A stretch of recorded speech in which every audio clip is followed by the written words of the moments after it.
ನಮಸ್ಕಾರ. ಇವತ್ತು ಹೊಸನಗರದಿಂದ ಶ್ರೀಯುತ ಬಂಡಿ ರಾಮಚಂದ್ರಪ್ಪ ಅವರು ನಮ್ಮ ಸಮಗಾರ ಸಮಾಜದ ಮುಖಂಡರ ಸಭೆಗೆ ಆಗಮಿಸಿದ್ದಾರೆ. ಅವರಿಗೆ ತಮ್ಮೆಲ್ಲರ ಪರವಾಗಿ ತುಂಬ ಹೃದಯದ ಸ್ವಾಗತವನ್ನು ಬಯಸ್ತೇವೆ. ಹಾಗೆ ಮತ್ತೊಬ್ಬರು ಮುಖ್ಯ ಅತಿಥಿಗಳಾದಂತಹ ವಾಸಪ್ಪ ಗೌಡ್ರು, ಮಾಜಿ ಅಧ್ಯಕ್ಷರು ತಾಲೂಕ್ ಪಂಚಾಯಿತಿ ಹೊಸನಗರ, ಅವ್ರಿಗೂ ತಮ್ಮೆಲ್ಲರ ಪರವಾಗಿ ಆಧಾರದ ಕೆಂಚನಾಳ್ ಗ್ರಾಮದ ಚಂದ್ರಪ್ಪ ಅವರು, ಅರ್ಸಾಳು ಕೋಆಪರೇಟಿವ್ ಸೊಸೈಟಿಯ ನಿರ್ದೇಶಕರು, ಅವ್ರಿಗೂ ಸಮಾಜದ ಪರವಾಗಿ ತುಂಬ ಹೃದಯ ಪಡಿಸ್ತೇನೆ. ಹಾಗೆ ಕೆಂಚನಾಳ್ ಗ್ರಾಮದ ಅಧ್ಯಕ್ಷರಾದ ಶ್ರೀಯುತ ನಾಗಭೂಷಣ್ ಪವಸ್ಕರ್ ಅವರು ಇದ್ದಾರೆ, ಅವ್ರಿಗೂ ತಮ್ಮೆಲ್ಲರ ಪರವಾಗಿ ಹೇಳ್ತೇನೆ. ಹಾಗೆ ಮಾಜಿ ಅಧ್ಯಕ್ಷರಾದಂತಹ ನಾಗೇಶ್ ಪವಸ್ಕರ್ ಅವರು ಇದ್ದಾರೆ, ಅವ್ರಿಗೂ ತಮ್ಮೆಲ್ಲರ ಪರವಾಗಿ ಸ್ವಾಗತ ಮಾಡ್ತೇನೆ. ಹಾಗೆ ಹಿರಿಯರಾದಂತಹ ಮಂಜಪ್ಪ ಪವಸ್ಕರ್ ಅವರು ಇದ್ದಾರೆ, ಅವ್ರಿಗೂ ತಮ್ಮೆಲ್ಲರ ಪರವಾಗಿ ಸ್ವಾಗತವನ್ನು ಬಯಸ್ತೇನೆ. ಹಾಗೆ ಕುಂದಾಪುರದಂತ ಆಗಮಿಸಿದಂತಹ ಸಮಾಜದ ಮುಖಂಡರಾದ ಬಾಲಕೃಷ್ಣ ಅವ್ರಿಗೂ ತಮ್ಮೆಲ್ಲರ ಪರವಾಗಿ ಸ್ವಾಗತವನ್ನು ಬಯಸ್ತೇನೆ. ಹಾಗೆ ಸ್ವರ್ಭದ ಶಿವಪ್ಪನವರಿಗೂ ತಮ್ಮೆಲ್ಲರ ಪರವಾಗಿ ಸ್ವಾಗತವನ್ನು ಬಯಸ್ತೇನೆ. ಹಾಗೂ ಕಾಳಪ್ಪ ಎಚ್.ಎ. ಅವ್ರಿಗೂ ತಮ್ಮೆಲ್ಲರ ಪರವಾಗಿ ಸ್ವಾಗತವನ್ನು ಬಯಸ್ತೇನೆ. ಹಾಗೂ ಸಮಾಜದ ನವಯುವಕರು ಇರುವಂತಹ ಅಭಿಷೇಕ್ ಮತ್ತು ಪ್ರವೀಣ್ ಅವರು ಇದ್ದಾರೆ, ಅವ್ರಿಗೂ ಸ್ವಾಗತವನ್ನು ಬಯಸ್ತೀನಿ. ಇವತ್ತು ಪ್ರಕಾಶ್ ಪವಸ್ಕರ್ ಅವರ ಮನೆಯಲ್ಲಿ ಸಂಭ್ರಮದ ವಾತಾವರಣ. ಅವರ ಅವತರಣ ಕೂಟಕ್ಕೆ ಆಗಮಿಸಿದ್ದಾರೆ. ಎಲ್ಲರಿಗೂ ಅವ್ರ ಪರವಾಗಿ ತುಂಬಾ ಹೃದಯದ ಸ್ವಾಗತವನ್ನು ಬಯಸ್ತೀನಿ. ಮಾತಾಡ್ಲಿಕ್ಕೆ ಅವಕಾಶ ಕೊಟ್ಟಂತೆ ಎಲ್ಲರಿಗೂ ಒಂದಿಸ್ತಾ ಬರ್ತೀನಿ. ನನ್ನ ಹೆಸರು ಚನ್ನವೀರಪ್ಪ ಗಾಮನಗಟ್ಟಿ ಅಂತ, ಶಿವಮೊಗ್ಗ ಜಿಲ್ಲಾ ಸಮಗಾರ ಸಮಾಜದ ಮುಖಂಡರು. ಬಂಡಿ ರಾಮಚಂದ್ರಪ್ಪ ಅವರು ಎರಡು ಮಾತಾಡಬೇಕು ಅಂತ ನಾನು ಕೇಳ್ಕೊತೀನಿ. ಎಲ್ಲರಿಗೂ ನಮಸ್ಕಾರಗಳು. ನನ್ನ ಜೊತೆಯಲ್ಲಿ ಬಂದಿರತಕ್ಕಂಥ ತಾಲೂಕ್ ಪಂಚಾಯತಿ ಮಾಜಿ ಅಧ್ಯಕ್ಷರ ವಾಸಪ್ಪ ಗೌಡ್ರೆ, ನಿಮ್ಮ ಸಮಾಜದ ಜಿಲ್ಲಾ ಅಧ್ಯಕ್ಷರಾಗಿರ್ತಕ್ಕಂಥ ಚನ್ನವೀರಪ್ಪನವರೇ, ಮತ್ತು ನಮ್ಮ ಬಹಳ ಆತ್ಮೀಯರು ಮತ್ತು ಸಮಾಜದ ಮುಖಂಡರಾಗಿರ್ತಕ್ಕಂಥ ಚಂದ್ರಣ್ಣವರೇ, ಮತ್ತು ಎಲ್ಲ ಸಮಾಜದ ಎಲ್ಲ ಗಣ್ಯ ವ್ಯಕ್ತಿಗಳೇ. ನನಗೆ ಪ್ರಕಾಶ ನಿನ್ನೆ ಈ ಒಂದು ಕಾರ್ಯಕ್ರಮಕ್ಕೆ ತುಂಬಾ ನಿನ್ನಿಂದ ಕರೆದ. ನನಗೆ ರಾತ್ರಿ ಬರ್ಲಿಕ್ಕೆ ಆಗಲಿಲ್ಲ, ಬೇರೆ ಕಾರ್ಯಕ್ರಮ ಇತ್ತು, ಬರ್ಲಿಕ್ಕೆ ಆಗಲಿಲ್ಲ. ಮತ್ತೆ ಭೇಟಿ ಕೊಟ್ಟು ಹೋಗೋಣ ಅಂತ ಬಹಳ ಅಭಿಮಾನಿ, ಬಹಳ ಪ್ರೀತಿ, ಅವನಿಗೆ ಫೋನ್ ಮಾಡ್ತಾ ಇರ್ತಾನೆ, ಯಾವಾಗಲೂ ಫೋನ್ ಮಾಡ್ತಾ ಇರ್ತಾನೆ, ಬಹಳ ಅಭಿಮಾನಿ. ಹಾಗಾಗಿ ಒಂದು ಭೇಟಿ ಕೊಟ್ಟು ಹೋಗೋಣ ಅಂತ ಈಗ ಬಂದೆ. ತುಂಬಾ ದಿವಸ ನಮ್ಮ ಜಿಲ್ಲಾಧ್ಯಕ್ಷರು ಸಿಕ್ಕಿದ್ರು, ಇವತ್ತು ಮಾತಾಡಿದ್ವಿ.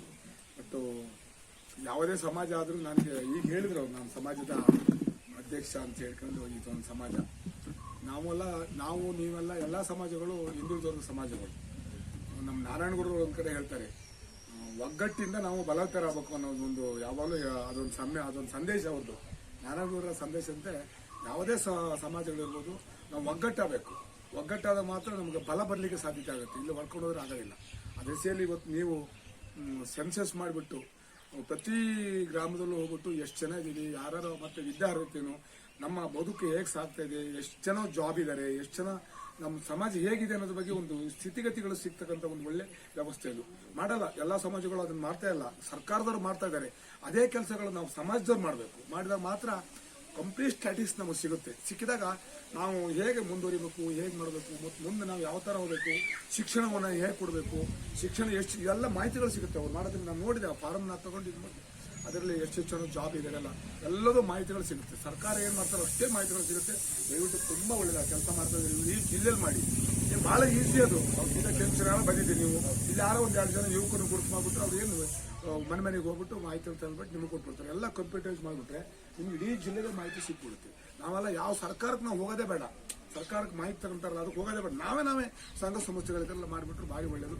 ತುಂಬಾ ಒಳ್ಳೆ ಕೆಲಸ ಮಾಡ್ತಾ ಇದ್ದೀರಿ, ಮಾಡಿ ಬೆಳೆಯಲಿಗೂ ಒಳ್ಳೆಯದು, ಮತ್ತು ನಿಮ್ಮ ಸಮಾಜಕ್ಕೂ ಒಂದು ಒಳ್ಳೆ ಇದಾಗುತ್ತೆ. ಇದು ಮುಂದಿನ ದಿನಗಳಲ್ಲಿ ಯುವ ಪೀಳಿಗೆರಿಗೆ ಒಂದು ಮಾರ್ಗದರ್ಶನ ಆಗುತ್ತೆ ಮತ್ತು ಒಂದು ಬೆಳೆಯೋಕೆ ಒಂದು ಅನುಕೂಲ ಆಗುತ್ತೆ ಈ ಸಂದರ್ಭದಲ್ಲಿ ಅಂತ ನಾನು ಹೇಳ್ತಾ, ತುಂಬಾ ಒಳ್ಳೆಯದು. ಬಂದಾಗ ಕರೆದ್ಬಿಟ್ಟು ಏನೋ ಒಂದೆರಡು ಮಾತಾಡಲಿಕ್ಕೆ ತಾವು ಒಂದು ಅವಕಾಶ ಮಾಡಿಕೊಟ್ಟಿದ್ದೀರಿ. ತಮ್ಮೆಲ್ಲರಿಗೂ ಹೊಂದಿಸಿ ನಮ್ಮ ಪ್ರಕಾಶ ಏನು ಹೇಳ್ಕೊಂಡು ತಮ್ಮೆಲ್ಲ ಮಾತಾಡ್ತೀನಿ.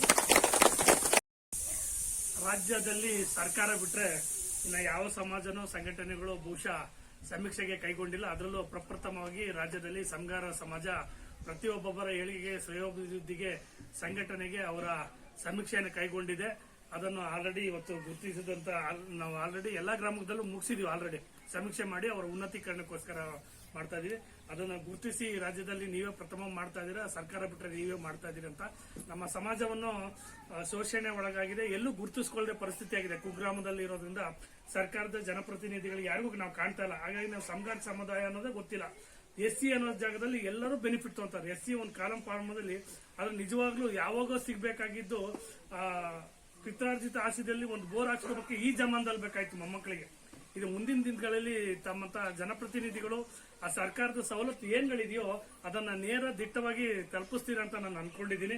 ಹಾಗೆ ಸಮಾಜದ ಸಂಘಟನೆಗೆ ನಿಮ್ಮ ಸಂಘಟನೆ ನಮ್ಮ ಬಲ ಇದೆ ಅಂತ ಹೇಳಿದಂತಹ ಬಂಡಿ ರಾಮಚಂದ್ರಪ್ಪ ಅವರಿಗೆ ನಮ್ಮ ಸಮಾಜದ ಎಲ್ಲರ ಪರವಾಗೂ ತುಂಬ ಹೃದಯದ ಧನ್ಯವಾದಗಳನ್ನು ಹೇಳ್ತಾ, ನಮ್ಮ ಆತ್ಮೀಯರು ಹಾಗೂ ಮಾಜಿ ಜಿಲ್ಲಾ ಪಂಚಾಯತಿ ಸದಸ್ಯರಾಗಿರ್ತಕ್ಕಂಥ PP ರಾಮಚಂದ್ರವರೇ ಹಾಗೂ ಹಿರಿಯರಾಗಿರ್ತಕ್ಕಂಥ ಚಂದ್ರಣ್ಣವರೇ, ಆಮೇಲೆ ವೀರರಾಗಿದ್ದು ಚನ್ನವೀರಪ್ಪನವರೇ ಹಾಗೂ ಆತ್ಮೀಯರಾಗಿರ್ತಕ್ಕಂಥ ಪ್ರಕಾಶ್ ಅವರೇ ಹಾಗೂ ನಾಗರಾಜ್ ಅವರೇ ಸೇರಿರ್ತಕ್ಕಂಥ ಎಲ್ಲ ಒಂದೇ ಕೂಡ ಬಾಂಧವರು, ಇದೊಂದು ವಿಶೇಷ ಏನು ಕಂಡುಬರ್ತಾ ಇದೆ ಅಂದರೆ, ಮನುಷ್ಯನಾಗಿ ನಾವು ಜನಾಂಗದಲ್ಲಿ ಹುಟ್ಟಿದ ಮೇಲೆ ಸ್ವಲ್ಪನಾರು ಆ ಜನಾಂಗಕ್ಕೆ ತಮ್ಮದೇ ಆಗಿರ್ತಕ್ಕಂಥ ಸೇವೆಯನ್ನು ನಾವು ಸಲ್ಲಿಸಬೇಕು. ಆವಾಗ ಮಾತ್ರ ಆ ಸಮಾಜ ಮೇಲ್ ಬರ್ತದೆ. ಅದಕ್ಕೆ ಉದಾಹರಣೆ ಅಂತ ಹೇಳಿದ್ರೆ, ಕುವೆಂಪು ಅವರು ಒಂದು ಈ ಕವನದಲ್ಲಿ ಒಂದು ಲೇಖನದಲ್ಲಿ ಹೇಳ್ತಾರೆ, ಒಕ್ಕಲಿಗರಾಗಿ ನಾನು ಹುಟ್ಟೋದು ಮುಖ್ಯ ಅಲ್ಲ, ಒಕ್ಕಲಿಗರನ್ನು ಎಷ್ಟು ನಾನು ಬೆಳೆಸ್ತೀನಿ ಅಂತಕ್ಕಂಥ ಚಿಂತನೆ ನನಗಿರಬೇಕು. ನಾವು ಯಾವುದೇ ಕಾರಣಕ್ಕೂ ಹಿಂದುಳಿದ ವರ್ಗದವರಾಗಿದ್ದೀವಿ, ನಾವು ಮುಂದುವರೆದ ಜನಾಂಗಕ್ಕೆ ಬರಬೇಕು ಅಂತಕ್ಕಂಥದ್ದು ಒಂದು ಲೇಖನದಲ್ಲಿ ಬರೆದಿದ್ದಾರೆ. ಅದೇ ರೀತಿ ಈಗ ಚನ್ನವೀರಪ್ಪನವ್ರು ಮಾಡ್ತಕ್ಕಂಥ ಈ ಕಾರ್ಯಕ್ರಮಗಳಿಂದಾಗಿ ನಿಮ್ಮಲ್ಲಿರ್ತಕ್ಕಂಥ ಮಕ್ಕಳು ವಿದ್ಯಾವಂತರಾಗಬೇಕು, ಮಕ್ಕಳು ಸಮಾಜದಲ್ಲಿ ಉನ್ನತಿ ಹೋಗಬೇಕು, ಮಕ್ಕಳು ಸಮಾಜದಲ್ಲಿ ವಿಚಾರವಂತರಾಗಬೇಕು, ಮಕ್ಕಳು ಸಮಾಜದಲ್ಲಿ ಆರ್ಥಿಕವಾಗಿ ಮತ್ತು ಸಾಮಾಜಿಕವಾಗಿ ಬೆಳಿಬೇಕು. ಇದು ಈ ಸಮಾಜಕ್ಕೆ ಇಂಥವರೆಲ್ಲ ಸೇವೆ ಸಲ್ಲಿಸ್ತಕ್ಕಂಥ ಒಂದು ಸೇವೆ. ಇಂಥ ಒಂದು ಕಾರ್ಯಕ್ರಮದಲ್ಲಿ ನಮಗೂ ಸಹಿತ ಒಂದು ನಿಮಿಷ ಬಂದಿಲ್ಲಿ ಭಾಗಿಯಾಗಲಿಕ್ಕೆ ಅವಕಾಶ ಮಾಡಿಕೊಟ್ಟಿರ್ತಕ್ಕಂಥ ತಮ್ಮೆಲ್ಲರಿಗೂ ಮತ್ತು ಚನ್ನವೀರಪ್ಪನವರಿಗೆ, ಹಿರಿಯರಾಗಿರ್ತಕ್ಕಂಥ ಚಂದ್ರಣ್ಣವರಿಗೆ ಎಲ್ಲರಿಗೂ ನೆನೆಸಿ ನಾನು ಮಾತು ಪೂರೈಸುತ್ತೇನೆ. ಸಂಘಟನೆ ಬಲಪಡಿಸ್ತಾ ಇದ್ದೀರಾ. ಈ ಸಂಘಟನೆ ಹೀಗೆ ಮುಂದುವರಿಲಿ ಹಾಗೂ ಸಂಘಟನೆಯಿಂದ ಸಮಾಜ ಉದ್ಧಾರ ಆಗತ್ತೆ, ಬೆಳವಣಿಗೆ ಆಗತ್ತೆ ಅಂತ ಹೇಳಿದಂತಹ ವಾಸಪ್ಪ ಗೌಡರಿಗೆ ತಮ್ಮೆಲ್ಲರ ಪರವಾಗಿ ತುಂಬ ಹೃದಯದ ಧನ್ಯವಾದ ಸಲ್ಲಿಸ್ತೇನೆ. ಹಾಗೆ ಸಮಾಜದ ಮುಖಂಡರಾದಂತಹ ವಾಸಪ್ಪ ಮತ್ತು ಮಾವನ ಮಂಜಪ್ಪನವರು ಅಂತೇಳಿ ಮಾವ ನಮ್ಮ ತಾಯಿ ಎಲ್ಲರೂ ಸೇರಿ ಈಗ ಇಷ್ಟು ತನಕ ಮಾತಾಡಿದ್ದಾರೆ, ಎಲ್ಲ ತಿಳಿಸಿ ಹೇಳಿದ್ದಾರೆ. ನಾನು ಅಷ್ಟೆಲ್ಲ ತಿಳ್ಕೊಂಡು ಹೇಳಕ್ಕಂತ ಆಗಲ್ಲ, ನನ್ನ ಮಾತು ಮುಗಿಸ್ತೇನೆ.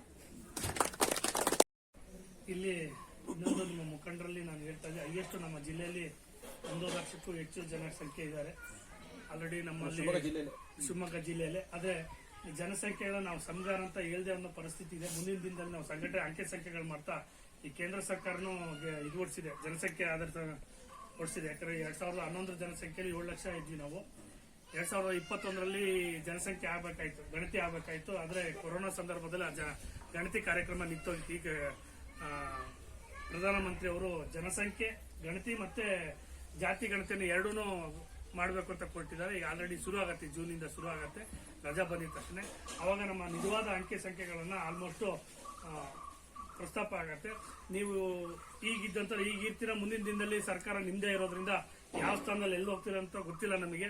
ಈಗಿದ್ದವರೆಲ್ಲ ನನ್ನ ಜೊತೆಗಿದ್ದವರೆಲ್ಲ ನಿಗಮ ಮಂಡಳಿ ಅಧ್ಯಕ್ಷರಾಗಿದ್ದಾರೆ, ಪ್ರತಿಯೊಂದೊಂದು ಆಗಿದ್ದಾರೆ, MLA ಆಗಿದ್ದಾರೆ. ಅವ್ರನ್ನ ಗುರುತಿಸಿ ಅವ್ರಿಗೆ ಏನು ಸಿಗಬೇಕಾಗಿರೋ ಸವಲತ್ತುಗಳನ್ನ ನೀವು ನೇರವಾಗಿ ಅವ್ರಿಗೆ ತಲುಪಿಸ್ಬೇಕು ಅಂತ ನಾನು ನಮ್ಮ ಸಮಾಜದ ಎಲ್ಲರ ಪರವಾಗಿ ನಿಮ್ಮಲ್ಲಿ ಮುಖಂಡರನ್ನ ನಾವು ಕೇಳ್ಕೊಳ್ತೀವಿ. ನೀವು ಏನೇ ನಿಮ್ಮ MLA MP ಅವ್ರ ಹತ್ರ ಮಾತಾಡ್ಬೇಕಾದ್ರೆ ಈ ಸಮಗಾರ ಸಮುದಾಯ ಬಲಿಷ್ಠವಾಗಿದೆ ಅನ್ನೋದನ್ನ ನಿಮ್ಮ ಮುಖಂಡರಲ್ಲಿ ಮನವರಿಕೆ ಮಾಡಬೇಕು ಅನ್ನೋದನ್ನ ನಾನು ಕಳಕಳಿಯಿಂದ ವಿನಂತಿಸ್ಕೊಳ್ತೀನಿ. ಧನ್ಯವಾದಗಳು.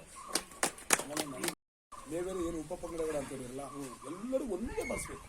ಅವಾಗ ನಿಮಗೆ ಫುಲ್ ಒಂದು ಜನ ನೋಡಿ ಒಕ್ಕಲಿಗರು ಏನ್ ಮಾಡ್ಬಿಟ್ರು ಅಂದ್ರೆ ಅವರೆಲ್ಲ ಪಂಗಡಗಳಿದಾವೆ, ಆದ್ರೂ ಅವ್ರಿಗೆ ಹೇಳಿಕೆ ಕೊಟ್ಬಿಟ್ರು ಎಲ್ಲರೂ ಒಕ್ಕಲಿಗರು ಅಂತಾನೆ ಬರ್ಸ್ಬೇಕು. ಸರ್ ಈಗ ಅದನ್ನೇ ಹೇಳಿದ್ವಿ ಸರ್. ಈಗ ಅದು ತಿದ್ದುಪಡಿ ಆಗಿದೆ. ಕೆಲವು ಕಡೆ ಓದ್ಲಿಕ್ಕೆ ಬರ್ಲಿಕ್ಕೆ ಬರ್ದಿ ಎಲ್ಲಪ್ಪ ಅನ್ನೋದನ್ನ ವೈ ಅಂತ ಬರೀದೆ, ಎ ಅಂತ ಬರೀತಿದ್ರು, ಎಲ್ ಅಂತ ಬರ್ತಿದ್ವಿ. ಈಗ ಇಂಗ್ಲಿಷ್ ಮೀಡಿಯಂ ಕಲ್ತಿರೋದ್ರಿಂದ ಎಲ್ಲಪ್ಪ ಅನ್ನೋದು ವೈ ಅಂತಾನೆ ಆಗ್ತಾ ಇದಾರೆ.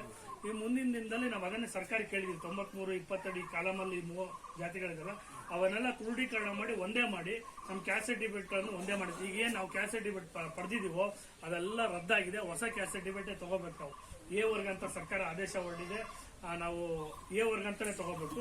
ಅದ್ರೊಳಗೆ ಯಾವ್ದು ಪರ್ಟಿಕ್ಯುಲರ್ ಇದೆಯೋ ಸಂಘಾರ ಅಂತಾನೆ ತಗೋಬೇಕು ನಾವು ಯಾವ್ದಿದೆ ಅಂತ. ಅದನ್ನ ಸರ್ಕಾರ ಹೊಡಿದು ಈಗ ನೆಕ್ಸ್ಟ್ ಯಾವ ಸರ್ಟಿಫಿಕೇಟ್ ತೊಗೊಂತಾರೋ ಹೊಸದಾಗೆ ತಗೋಬೇಕಾಗ್ತದೆ. RD ಇದ್ರ ಲೆಕ್ಕಾಚಾರ ಮೊದಲಿತ್ತು, ಅದೆಲ್ಲ ಕ್ಯಾನ್ಸಲ್ ಆಗೋಗಿದೆ ಸರ್. ಈಗ ನೀವೇನು MLA MP ಗಳು ಏನ್ ಬರ್ತಾರೋ ಆ ಪ್ರತಿಯೊಂದು ಈ ಸಂಘಟನೆ ಮುಖಂಡರು ಇರ್ತಾರೆ. ಯಾಕಂದ್ರೆ ಈ ಊರಲ್ಲಾದ್ರೂ ಬಹುಶಃ ಇಲ್ಲಿ ಹಿರಿಯರಿದ್ದಾರೆ, ಇಲ್ಲಿದ್ದಾರೆ, ಇವರೆಲ್ಲ ನಿಮ್ಗೆ ಪರಿಚಯ ಇದ್ದಾರೆ. ಅವರು ಗ್ರಾಮ ಪಂಚಾಯತ್ ಅಧ್ಯಕ್ಷರು, ಇಲ್ಲಿ ನಮ್ಮ ಮುಖಂಡರು ನಾಗಭೂಷಣ್ ಇದ್ದಾರೆ, ಇವರೆಲ್ಲರೂ ಕಾಂಟ್ಯಾಕ್ಟ್ ಮಾಡಿ ಈ ಗ್ರಾಮದಲ್ಲಿ ಸಿಗ್ತಾರೆ. ನೀವು ಪ್ರತಿ ಗ್ರಾಮದಲ್ಲೂ ಬೇಕಾದ್ರೆ ನಾನು ಪೂರ್ತಿ ಡೀಟೇಲ್ಸ್ ಕೊಡ್ತೀನಿ, ಯಾವ್ಯಾವ ಗ್ರಾಮದಲ್ಲಿ ಯಾವ್ಯಾವ ಮುಖಂಡರಿದ್ದಾರೆ ಏನಂತ. ಇಡೀ ಜಿಲ್ಲೆಯವ್ರಿಗೆ ಕೊಡ್ತೀನಿ. ನೀವು ಯಾವ್ಯಾವ ತಾಲೂಕಲ್ಲಿ ತಾಲೂಕು ಅಧ್ಯಕ್ಷರನ್ನ ಇದಾಗ್ತಿರೋ, ನೀವು ಸಭೆಯಲ್ಲಿ ಸೇರಿದಾಗ ಇಂತಿಂತ ಮುಖಂಡರನ್ನ ಅವರನ್ನ ಕಡ್ಡಾಯವಾಗಿ ಭೇಟಿ ಆಗ್ಬೇಕು ಅಂತ ನಾನು ಕೇಳ್ಕೊಂತೀವಿ ಸರ್. ಯಾವ ಗ್ರಾಮದಲ್ಲಿ ನೀವು ಹೋಗ್ತಿರೋ, ನೀವು ಹೊಸನಗರ ಇರ್ಬೋದು, ಸಾಗರ ಇರ್ಬೋದು, ಅಲ್ಲಲ್ಲೇ ಗ್ರಾಮದಲ್ಲಿ ಕುಗ್ರಾಮದಲ್ಲಿ ಬಲಿಷ್ಠವಾದ ಜನರಿದ್ದಾರೆ. ಬಟ್ ಅವರನ್ನೆಲ್ಲರಿಗೂ ನಿಮ್ಗೆ ಕಾಂಟ್ಯಾಕ್ಟ್ ಕೊಡ್ತೀನಿ. ಅವರನ್ನ ಕಂಡು ಅವರ ಕಷ್ಟಗಳು ಏನಿದೆಯೋ ಅವರನ್ನ ನಿವಾರಣೆ ಮಾಡಬೇಕು ಅಂತ ನಾನು ನಿಮ್ಮಲ್ಲಿ ವಿನಂತಿಸ್ಕೊಳ್ತೀನಿ.